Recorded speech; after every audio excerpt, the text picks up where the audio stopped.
আব্বা সূর্য দিনে মানে কেটে ওঠে, তা কখন উঠবে? কেন রাত্রি? দিনে মানে কি সূর্য আমাদের কাজে লাগে? কেন কাজে লাগে না কেন? দিনে মানে তো এমনি আলো থাকে, রাত্রি তো আলো থাকে না, তাহলে রাত্রি উঠলে ভালো হয় না? আব্বা আর একটা কথা, আবার কি কথা? এই যে মানসি কয় আমার ইজ্জত চলে গেল, তা ইজ্জতটা চলে যায় কনে যায়? আব্বা এ কথা নাই, বাদ দিলাম, আর একটা কথা আছে। কয়া।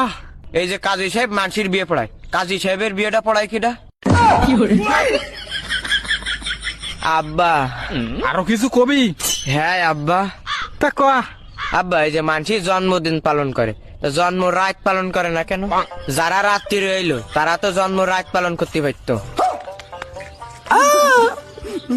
ও আব্বা। তুই কি থামবি মনি? না আব্বা। তাহলে কয়া।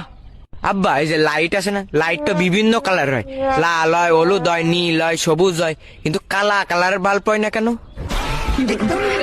মনে তুই আমার সামনে তো সর নাই, কিন্তু তোর এই ঠান্ডা পানির মধ্যে ফেলাই দিবানে। আব্বা পানিতে ফেলানোর আগে আর একটা প্রশ্নের উত্তর দাও। আবার কি প্রশ্ন?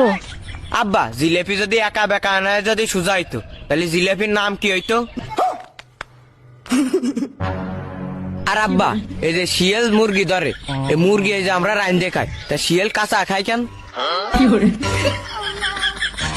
আর আব্বা এই থাম। না থামবো না। তাহলে কয়া। বিষি যদি মিয়াত না থাকে, ওই বিষ খেলে কি মানুষ মরিয়ে যায়?